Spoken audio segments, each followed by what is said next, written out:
Metode tafsir Al-Quran secara umum terbagi menjadi dua. Ada metode tafsir bil ma'thur dan ada metode tafsir bil ra'yi. Metode tafsir bil ma'thur adalah menafsirkan ayat Al-Quran berdasarkan riwayat, dan itu ada 4 urutannya.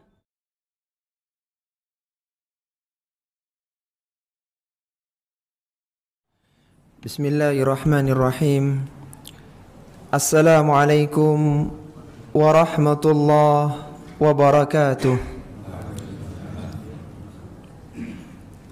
Alhamdulillahi rabbil alamin, wa bihi nasta'inu ala umuri dunya waddin.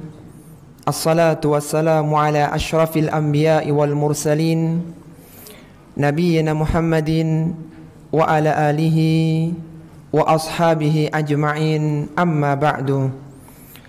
Ikhwati fillah, rahimani wa rahimakumullah. Alhamdulillah, kita senantiasa bersyukur kepada Allah Subhanahu wa ta'ala atas berbagai kenikmatan yang Allah anugerahkan kepada kita, sehingga kita bisa melakukan amalan-amalan kebaikan, ibadah untuk mengagungkan Allah Subhanahu wa ta'ala.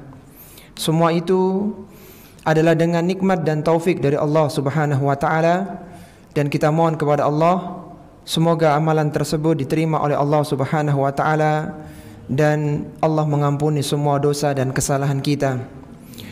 Sebagaimana Rasulullah sallallahu alaihi wasallam pernah bersabda, as-salawatul khamsu wal jumu'atu ilal jumu'ah wal ramadhanu ilal ramadhan mukaffiratu ma bainahunna idza jutunibatil kabair, rawahu Muslim.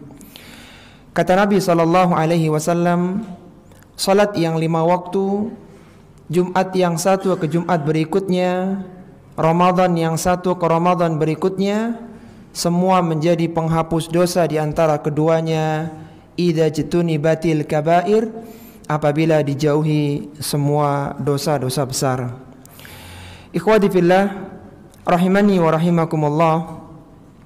Sebagai seorang muslim dan muslimah, hendaknya kita berupaya untuk memperhatikan dan menghayati ayat-ayat Al-Quran, karena Al-Quran merupakan petunjuk dan bimbingan bagi orang-orang yang beriman. Dan di dalam Al-Quran tidak ada satupun ayat yang bertentangan antara satu dengan yang lainnya. Sebagaimana Allah Subhanahu wa ta'ala berfirman dalam surat An-Nisa pada ayat yang ke-82, Allah Subhanahu wa ta'ala berfirman, afala yatadabbaruna al-Qur'an walau kana min indi ghairillahi lawajadu fihi ikhtilafan katsira. Kata Allah Subhanahu wa ta'ala, apakah mereka tidak mau mentadabburi Al-Qur'an? Walau kana min indi ghairillah, seandainya Al-Quran ini datang selain dari Allah Subhanahu wa ta'ala, lawajadu fihi ikhtilafan katsira, niscaya kalian akan mendapati pertentangan yang banyak di dalamnya. Dan penghayatan terhadap Al-Quran tidak bisa dilakukan kecuali seorang muslim dan muslimah berupaya untuk memahami maknanya, apa tafsirannya, apa maksud dari ayat-ayat tersebut. Dan Rasulullah sallallahu alaihi wasallam telah menjelaskan semua makna-makna Al-Quran. Karena Rasulullah sallallahu alaihi wasallam datang, salah satu fungsinya adalah untuk menjelaskan Al-Quranul Karim yang mulia. Sebagaimana Allah Subhanahu wa ta'ala berfirman dalam surat An-Nahl pada ayat yang ke-44, Allah Subhanahu wa ta'ala berfirman, wa anzalna ilaika dzikra litubayyana linnas ma nuzzila ilaihim wa la'allahum yatafakkarun. Kata Allah Subhanahu wa ta'ala, kami turunkan Al-Quran kepadamu wahai Rasulullah sallallahu alaihi wasallam. Untuk apa? Litubayyana linnas, agar engkau menjelaskan kepada manusia, engkau mengajarkannya kepada manusia, ma nuzzila ilaihim, apa yang diturunkan kepada mereka, wala'allahum yatafakkarun, dan agar mereka mau memikirkan ayat-ayat Al-Quran. Maka pada kesempatan kali ini kita akan membahas bagaimana metodologi di dalam tafsir Al-Quran dan sikap kita ketika terjadi perbedaan penafsiran antara satu mufassir dengan mufassir yang lainnya. Ikhwati fillah rahimani wa rahimakumullah, metode tafsir Al-Quran secara umum terbagi menjadi dua. Ada metode tafsir bil ma'thur dan ada metode tafsir bil ra'yi. Metode tafsir bil ma'thur adalah menafsirkan ayat Al-Quran berdasarkan riwayat, dan itu ada 4 urutannya. Yang pertama adalah menafsirkan Al-Quran dengan Al-Quran. Yang kedua menafsirkan Al-Quran dengan As-Sunnah. Yang ketiga menafsirkan Al-Quran dengan perkataan sahabat. Dan yang keempat menafsirkan Al-Quran dengan perkataan tabi'in. Kalau tidak ada maka ditafsirkan berdasarkan bahasa Arab yang masyhur. Adapun tafsir bil ra'yi adalah tafsir secara logika, secara rasio, dan itu terbagi menjadi dua lagi nanti. Ada yang mahmud, yang terpuji, dan ada yang mazmum, yang tercela. Kita bahas dulu tentang tafsir bil ma'thur, yaitu menafsirkan Al-Quran berdasarkan riwayat yang sahih. Yang pertama adalah menafsirkan Al-Quran dengan Al-Quran, yaitu ayat ditafsirkan dengan ayat yang lainnya. Dan di dalam tafsir yang pertama ini, atau model yang pertama, ada yang tafsirnya itu bersambung, itu posisi penafsirnya itu bersambung dengan urutan ayat yang ditafsirkan, yang muttasil, dan ada yang munfasil, yang terpisah. Di antara contohnya adalah firman Allah Subhanahu wa taala di dalam surat An-Nahl pada ayat yang ke-118. Allah Subhanahu wa taala berfirman, "Wa 'alal ladzina hadu haramna ma qasasna 'alaika min qablu." Kata Allah Subhanahu wa taala, bagi orang-orang Yahudi kami haramkan apa yang telah kami ceritakan sebelumnya kepada kalian. Maka muncul pertanyaan, apa yang diharamkan oleh Allah Subhanahu wa taala bagi orang-orang Yahudi? Ayat yang mulia itu dijelaskan oleh Allah Subhanahu wa taala dalam surat Al-An'am pada ayat yang ke-146. Jadi yang diharamkan bagi orang-orang Yahudi dijelaskan oleh Allah dalam ayat yang lain yang terpisah. Allah Subhanahu wa taala berfirman, "Wa 'alal ladzina hadu haramna kulla dzi dhufurin minal baqari." Kata Allah Subhanahu wa taala, kepada orang-orang Yahudi kami haramkan segala binatang yang berkuku dari sapi, wal ghanam, dan juga domba. Haramna alaihim syuhumahuma, kami haramkan atas mereka lemak dari 2 binatang tersebut. Jadi enggak boleh orang Yahudi memakan lemaknya sapi dan juga lemaknya kambing. Illa ma hamalat zuhuruhuma awil hawaya aw makhtalata bi azmin, kecuali apabila lemak itu melekat di punggung keduanya, jadi lemaknya ada di punggungnya, atau di perut besarnya yang sulit untuk dipisahkan, atau yang bercampur dengan tulang. Itu lemak-lemak yang dikecualikan, yang tidak diharamkan bagi orang-orang Yahudi. Dzalika jazainahum bibaghihim, itu adalah hukuman bagi mereka karena kedurhakaan mereka. Wa inna lasadiqun, dan kami sesungguhnya adalah zat yang maha benar.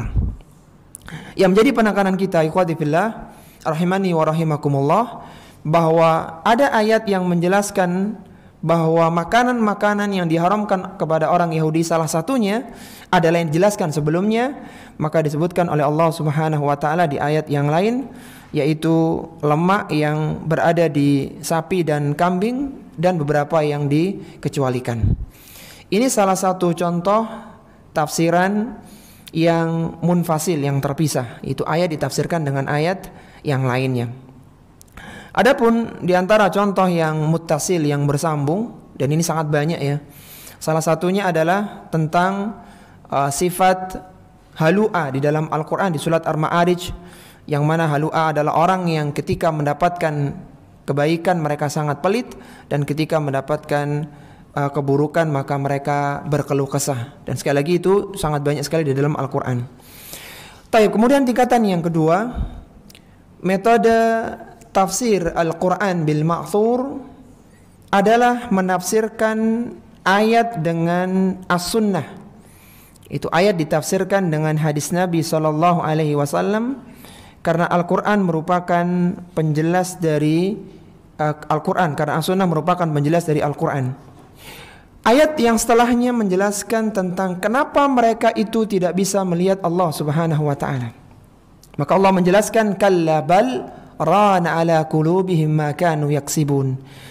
Sekali-kali tidak, karena ada ran yang ada pada diri mereka disebabkan karena usaha mereka, karena kekufuran mereka.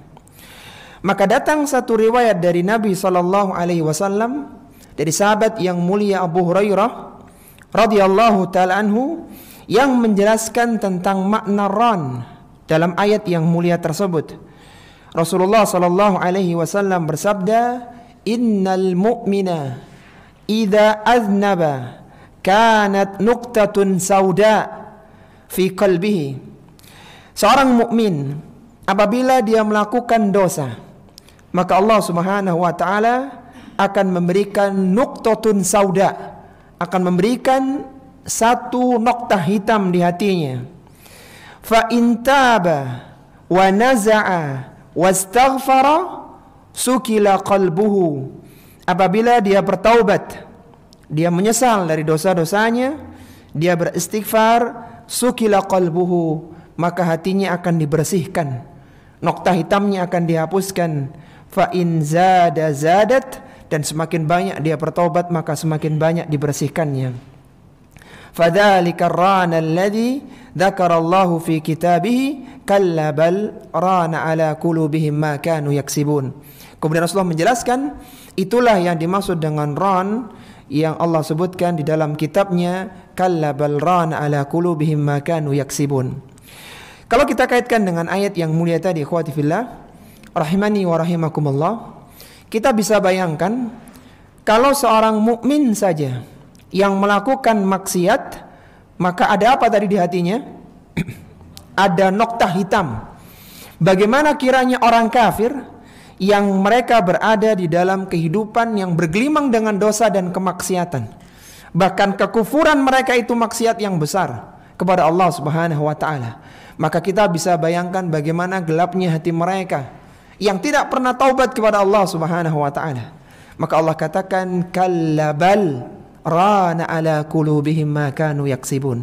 Sekali-kali tidak, yang menjadikan mereka seperti itu adalah karena ran, karena noktah hitam yang sudah pekat menutupi hati mereka, disebabkan karena usaha kekufuran mereka ketika di dunia. Jadi ran ditafsirkan oleh Nabi SAW sebagai nuqtatun sauda, sebagai noktah hitam. Dan ini kita dapatkan dari hadis Nabi SAW.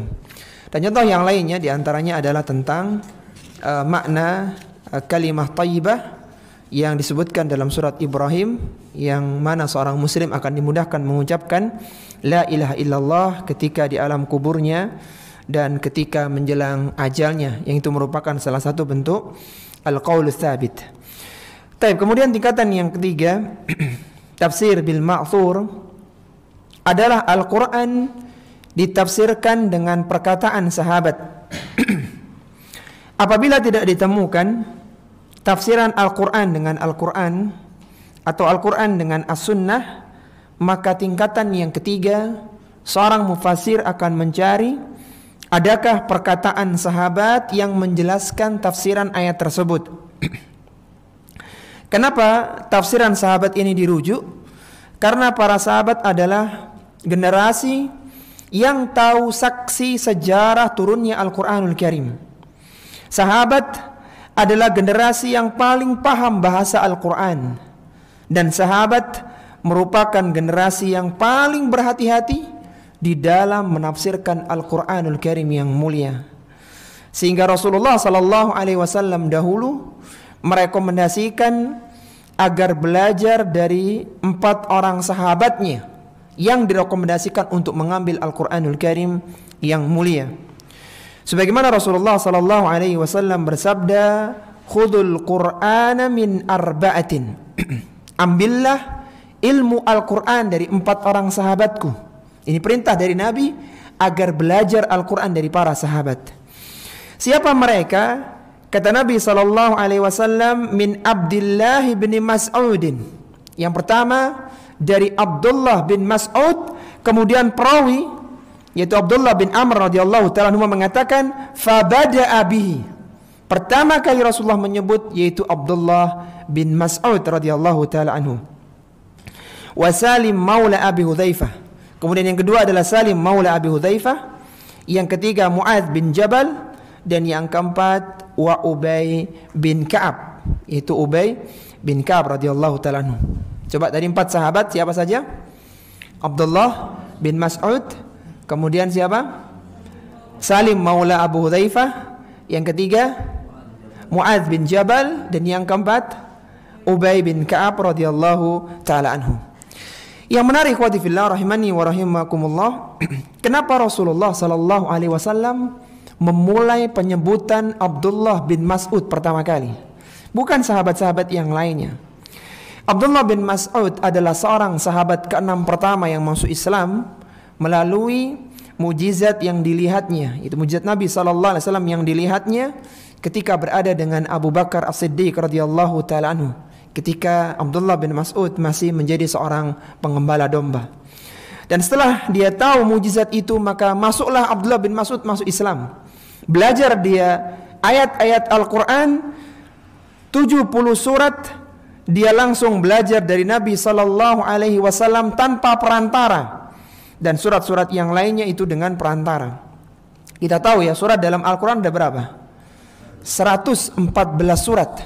Kalau 70 suratnya Abdullah bin Mas'ud belajar tanpa perantara, maka 2/3 Al-Quran itu Abdullah bin Mas'ud belajar langsung dari Nabi sallallahu alaihi wasallam. Dan dia mengatakan, yaitu Abdullah bin Mas'ud pernah mengatakan, walladzi la ilaha ghairuh, demi yang tidak ada ilah selainnya, tidak ada ilah yang berhak disembah selainnya, ma nazalat ayatun min kitabillahi, tidaklah turun satu ayat dari kitabullah, illa wa ana a'lamu fi man nazalat wa aina nazalat. Tidaklah turun satu ayat dalam kitabullah kecuali aku tahu kepada siapa ayat itu diturunkan dan di mana ayat tersebut diturunkan. Walau a'lamu makanu ahadin a'lamu bi kitabillahi minni tanawalahul mataya la ataituhu. Seandainya ada orang yang lebih tahu tentang kitabullah selain aku, niscaya aku mampu mendatanginya dengan tunggangan, niscaya aku akan mendatanginya. Ini adalah semangatnya Abdullah bin Mas'ud radhiyallahu taala anhu. Tapi Abdullah bin Mas'ud radhiyallahu taala anhu ini beliau meninggal di Madinah tahun 32 Hijriah, sehingga tidak banyak dieksplor ya, tidak banyak digali ya keilmuan tafsir Abdullah bin Mas'ud di kalangan para tabi'in, sehingga hampir-hampir tidak kita dapatkan ya tafsiran dari Abdullah bin Mas'ud kecuali beberapa tulisan yang sudah dikumpulkan, dan itu tidak ada satu kitab khusus yang mengumpulkan tafsir dari Abdullah bin Mas'ud karena beliau meninggal di masa awal-awal sahabat-sahabat senior. Kemudian ada sahabat yang kedua yang juga menjadi pakar tafsir, dan ini banyak berperan penyebaran tafsir di kalangan para tabi'in, namanya lebih masyhur, yaitu Abdullah bin Abbas radhiyallahu taala anhuma. Apa kata Syekhul Islam Ibnu Taimiyah rahimahullahu taala ketika memberikan apresiasi kepada Abdullah bin Abbas? Beliau mengatakan, "Fat khataban nas." Suatu ketika Abdullah bin Abbas ini berkhutbah di hadapan manusia. Faqara'a fi khutbatihi surat Al-Baqarah wa fi riwayatin surat An-Nur. Maka Abdullah bin Abbas membacakan surat Al-Baqarah, dalam riwayat yang lainnya surat An-Nur. Fafasaraha tafsiran, kemudian beliau menafsirkannya. Lau sami'athu Rum wa Turku wa Dailam la aslamu. Seandainya tafsiran itu didengarkan oleh orang-orang Romawi, oleh orang-orang Turki dan Dailam, niscaya mereka akan berbondong-bondong untuk masuk ke dalam agama Islam. Dan kita tahu pada masa Ali bin Abi Thalib radhiyallahu taala anhum, ketika muncul orang-orang yang menyimpang dari pemikiran Ali bin Abi Thalib, yang keluar dari pemikiran dari pemimpinan Ali bin Abi Thalib, mereka membuat sekte Khawarij. Maka Abdullah bin Abbas izin kepada Ali bin Abi Thalib agar diizinkan mendakwahi mereka, membantah subhat-subhat mereka. Awalnya Ali bin Abi Thalib tidak mengizinkan karena khawatir terhadap keselamatan Abdullah bin Abbas. Tapi ketika diyakinkan oleh Abdullah bin Abbas bahwa dia tidak akan terkena madarat, maka berangkatlah Abdullah bin Abbas radhiyallahu ta'ala anhu menuju kelompok orang-orang Khawarij yang menganggap Ali telah keluar dari kepemimpinan yang sah. Subhat-subhat mereka disampaikan satu demi satu, maka dibantah oleh Abdullah bin Abbas ayat demi ayatnya, dan separuh dari mereka pun akhirnya bertaubat kembali ke dalam kelompok Ali bin Abi Thalib radhiyallahu ta'ala anhu.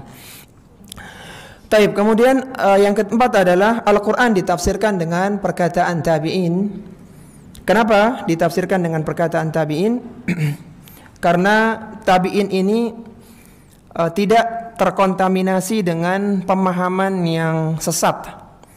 Dan kalimat yang digunakan dalam tafsiran tabi'in ini biasanya singkat ya maknanya, tidak bertentangan dengan bahasa, dan sebagian riwayatnya dari jalur sanad yang kuat dan masyhur. Di kalangan tabi'in yang menjadi ulama-ulama tafsir, salah satunya adalah Mujahid, kemudian Sa'id bin Jubair, Ikrimah maula Abdullah bin Abbas, Atha bin Abi Rabah, Al-Hasan Al-Basri, Masyruk bin Ajda, dan yang lainnya. Dan tokoh tabi'in, tokoh yang paling besar di kalangan tabi'in adalah Mujahid. Mujahid adalah muridnya Abdullah bin Abbas radhiyallahu ta'ala anhu. Mujahid pernah mengatakan, aku membacakan Al-Quran kepada Abdullah bin Abbas radhiyallahu ta'ala anhuma sebanyak 3 kali, mulai dari Al-Fatihah sampai selesai, dan aku berhenti setiap ayat untuk menanyakan hal-hal yang berkaitan dengannya. Jadi Abdullah bin Abbas talaki, atau Mujahid talaki dengan Abdullah bin Abbas 3 kali. Setiap ada hal yang tidak dia pahami maka ditanyakan kepada Abdullah bin Abbas radhiyallahu ta'ala anhuma. Apa kata Sufyanus Tsauri? Sufyanus Tsauri salah seorang yang dikatakan oleh Al-Imam Ibnu Jauzi sebagai orang yang sempurna dalam ilmu dan amalnya. Dia mengatakan, idza ja'aka tafsiru an Mujahid fahasbuka bihi. Apabila datang tafsiran dari Mujahid, fahasbuka bihi, maka itu sudah cukup untuk kalian. Ini menunjukkan tentang keutamaan Mujahid di atas seluruh tabi'in yang ada. Kemudian tidak disebutkan oleh para ulama metodologi tafsir Al-Quran ditafsirkan, atau ayat Al-Quran ditafsirkan dengan tabi'ut tabi'in. Tidak ada, karena di generasi setelah tabi'in itu sudah terjadi banyak kontaminasi ya, sehingga mereka berhenti ayat ditafsirkan dengan tabi'in saja. Kemudian level yang berikutnya, yang setelahnya yang kelima, apabila tidak ada maka baru melalui bahasa Arab yang masyhur. Kemudian yang berikutnya adalah tafsir bil ra'yi. Kalau tadi tafsir bil ma'thur berdasarkan riwayat, adapun tafsir yang kedua metodologinya adalah tafsir bil ra'yi, yaitu tafsir melalui proses ijtihad, itu menggunakan rasio, menggunakan logika. Dan ini terbagi menjadi 2, ada yang bil ra'yi yang mahmud, yang terpuji, dan ada yang mazmum, yang tercela. Yang terpuji apabila seorang mufassir itu menafsirkan Al-Quran, dia berijtihad dan ijtihadnya itu sejalan dengan tafsiran para salaf, tidak bertentangan dengan tafsiran para salaf. Meskipun menjadi mufassir itu bukan hal yang sederhana, harus menguasai beberapa keilmuan tafsir, ulumut tafsir dan yang lainnya, sehingga apa yang dikeluarkan istimbatul ahkam, hukum-hukum yang dikeluarkan tidak berseberangan dengan syariat. Dan apabila itu keluar dari logika, dari rasio ijtihad beliau, maka ini adalah tafsir birra'i yang mahmud, yang terpuji. Dan sebaliknya apabila ternyata tafsirannya itu bertentangan dengan tafsiran para salaf, maka menjadi tafsir birra'i yang mazmum, yang tercela. Kemudian yang berikutnya tentang perbedaan penafsiran. Sebagaimana hampir setiap disiplin ilmu dalam Islam ini tidak lepas dari khilaf, dari perbedaan pendapat, demikian pula di dalam masalah tafsir. Meskipun khilaf dalam dunia tafsir tidak sepelik dalam dunia fikih, tidak seberat ya dalam dunia fikih, tapi ada juga perbedaan tafsiran di dalam tafsir Al-Quran, atau perbedaan pendapat dalam tafsir Al-Quran. Dan perbedaan tafsir Al-Quran di kalangan sahabat lebih kecil dibandingkan dengan perbedaan tafsiran di kalangan tabi'in. Kenapa? Karena Al-Quran diturunkan dengan bahasa Arab yang tidak mengalami perubahan pada masa para sahabat ya, sehingga merekalah yang tahu tentang makna Al-Quran tersebut. Dan masa sahabat kualitas bahasa Arab mereka, atau masa setelah sahabat kualitas bahasa itu sudah mulai turun, sehingga muncul beberapa tafsiran yang berbeda di masa tabi'in. Kemudian alasan yang kedua, kenapa tafsiran di kalangan atau di masa sahabat tidak sebanyak perbedaan tafsiran di kalangan tabi'in? Karena tidak ada seorang pun di kalangan para sahabat yang merasa paling benar. Bahkan Umar bin Khattab mengakui kesalahannya ketika diingatkan oleh seorang wanita. Kita juga ingat bahwa Umar pernah diberhentikan oleh Khawlah binti Tha'labah ketika Khawlah bin Tha'labah ini adalah seorang wanita yang melalui dia turun ayat di awal-awal surat Al-Mujadilah, yaitu ayat tentang zihar. Jadi pernah suatu ketika Umar diberhentikan oleh Khawlah binti Tha'labah, yang waktu itu Umar sedang bawa rombongan yang sangat banyak. Dia diberhentikan oleh seorang wanita tua, dan rombongannya bertanya kepada Umar, kenapa engkau lebih mengutamakan seorang wanita yang sudah tua renta dibandingkan dengan mayoritas orang yang ada di belakangmu ini?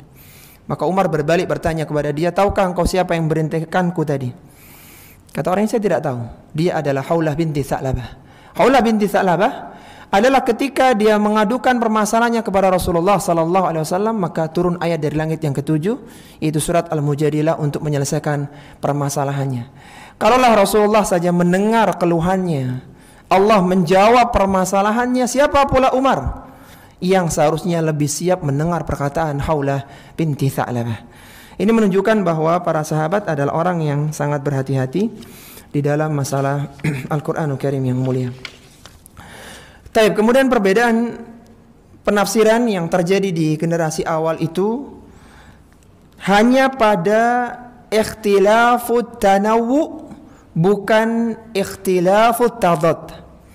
Hanya ikhtilaf secara ragam, bukan ikhtilaf yang bertentangan. Dan perbedaan itu, perbedaan secara ragam terbagi menjadi dua, yaitu yang pertama, masing-masing mufassir mengungkapkan makna sebuah kata dengan redaksi yang berbeda, tapi sebenarnya intinya sama. Contohnya misalnya Siratal Mustaqim dalam surat Al-Fatihah, sebagian menafsirkannya dengan Islam, sebagiannya menafsirkan dengan Al-Quran. Dan sebenarnya sama, mengikuti Islam ya mengikuti Al-Quran, dan demikian seterusnya. Jadi hanya menyebutkan salah satu makna saja dari ungkapan yang secara umum itu muaranya adalah sama. Kemudian yang kedua, masing-masing mufassir menafsirkan kata yang bersifat umum dengan menyebutkan sebagian maknanya dari sekian banyak makna yang ada yang tercakup di dalamnya. Misalnya firman Allah Subhanahu wa taala dalam surat Al-Fatir pada ayat yang ke-32. Allah Subhanahu wa taala berfirman, "Tsumma awrathnal kitaba alladzi nastafaina min ibadina." Kemudian kitab itu kami wariskan kepada orang-orang yang kami pilih di antara hamba-hamba kami. Faminhum zalimun li nafsih. Di antara mereka ada yang menzalimi diri mereka sendiri. Wa minhum muqtasid. Di antara mereka ada yang pertengahan. Wa minhum sabiqum bil khairati biiznillah. Dan di antara mereka ada yang bersegera di dalam kebaikan dengan izin Allah Subhanahu wa taala. Dzalika fadlul kabir. Dan itu adalah sebuah karunia yang sangat besar. Sebagian ulama generasi awal menyebutkan bahwa yang dimaksud dengan zalimul li nafsi adalah orang yang mengakhirkan sholat dari waktunya. Ini orang yang zalim pada dirinya sendiri. Sedangkan yang pertengahan adalah sholat ketika pada waktunya. Adapun orang-orang yang sabiqum bil khairat adalah orang-orang yang sholat di awal waktunya. Jadi ini tafsiran di kalangan para generasi awal, yaitu orang yang sholat di awal waktunya itu sabiqum bil khairat, yang pertengahan adalah yang pada waktunya adalah al-muqtasid, dan yang di luar waktunya adalah zalimul li nafsih, yang menzalimi diri mereka sendiri. Sebagian yang lainnya menafsirkan bahwa yang dimaksud dengan orang-orang sabiqum bil khairat adalah yang mengeluarkan zakat dan sedekah sunnahnya. Sedangkan yang pertengahan adalah yang hanya mengeluarkan zakat saja. Adapun orang-orang yang menzalimi dirinya adalah orang yang tidak mengeluarkan zakatnya padahal dia diwajibkan untuk mengeluarkan zakatnya. Dan seperti inilah pola penafsiran di generasi awal yang sebenarnya hanya merupakan salah satu contoh dari amalan perbuatan yang bisa dibagi dengan 3 kategorisasi tadi, yaitu orang yang zalimul li nafsi, al-muqtasid, dan as-sabiqum bil khairat. Dan ini yang contoh saja, yang semua itu masuk pada keumuman ayat tersebut. Kemudian yang terakhir, ikhwati fillah rahimani wa rahimakumullah, bagaimana sikap kita apabila ada perbedaan penafsiran di kalangan para mufassir setelah kita tahu bahwa ada metodologi dalam penafsiran, ada bil ra'i, ada bil ma'thur. Kemudian generasi awal menafsirkan dengan satu penafsiran yang beda dengan yang lainnya yang sebenarnya muara sama. Maka apabila penafsiran di kalangan para mufassir itu tentang sebuah ayat perbedaannya hanya pada ranah ikhtilafut tanawwu, yang hanya perbedaan ragam, bukan ikhtilafut tadad, dan masing-masing masih sejalan dengan tafsiran para salaf, ya, para sahabat dan tabi'in, maka semua tafsiran bisa digunakan. Bisa digunakan sebagaimana kaidah dalam tafsir Al-Qur'an yang disebutkan oleh Syekh Muhammad Ibnu Shalih Al-Utsaimin, "Idza kanatil ayatu tahtamilu ma'yanaini la marjaha li ahadihima 'alal akhar wa la yatadadani fa innaha tahmilu 'alaihima jami'an."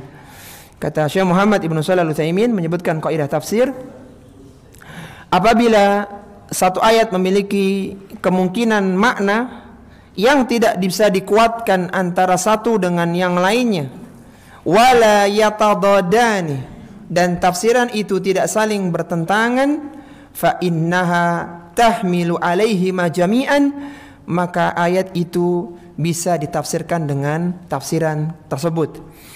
Sehingga kurang tepat ya kalau perbedaan tafsir itu dikatakan bahwa ulama tafsir berbeda pendapat. Ini kurang tepat. Beda dengan fikih. Kalau fikih memang ulama fikih atau fuqaha berbeda pendapat, memang seperti itu. Tapi kalau tafsir yang paling pas bahasanya adalah sebagian ahli tafsir menafsirkan dengan ini dan sebagian ahli tafsir yang lainnya menafsirkan dengan itu.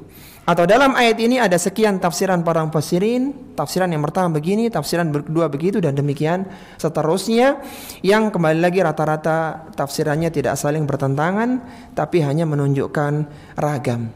Tetapi apabila perbedaan itu sudah pada level ikhtilafut tadad, ikhtilaf yang bertentangan dan tidak bisa dikompromikan, apalagi ternyata tafsirannya itu bertentangan dengan tafsiran para salaf, dari tafsiran sahabat dan tabi'in, maka tentunya kita mengambil tafsiran dari kalangan para salaf, dari kalangan sahabat dan tabi'in. Dan itu ada.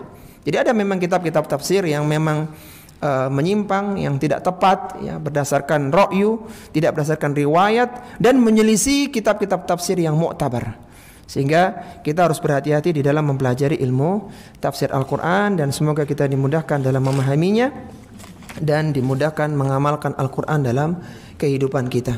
Baik, ya, ini yang bisa kita pelajari. Semoga kajian pada kesempatan pagi hari ini bisa membuka wacana kita dan menguatkan keimanan kita. Ana mohon maaf kalau ada hal yang kurang berkenan. Semoga duduknya kita di majelis ilmu ini menjadikan bertambahnya keilmuan dan bertambahnya keimanan yang berujung dengan dimudahkannya kita dalam melakukan berbagai amalan-amalan kebaikan dan dijauhkan dari berbagai dosa dan kemaksiatan. Kita mohon kepada Allah Subhanahu wa taala semoga kita diberikan taufik untuk berada di atas kebenaran dan dimudahkan untuk masuk ke dalam surga yang penuh dengan kenikmatan. Wassallallahu ala nabiyyina Muhammadin wa ala alihi wa sahbihi wasallam. Subhanakallahumma wa bihamdika asyhadu an la ilaha illa anta astaghfiruka wa atubu ilaik. Wa akhiru da'wan alhamdulillahi rabbil alamin. Wassalamu alaikum warahmatullahi wabarakatuh.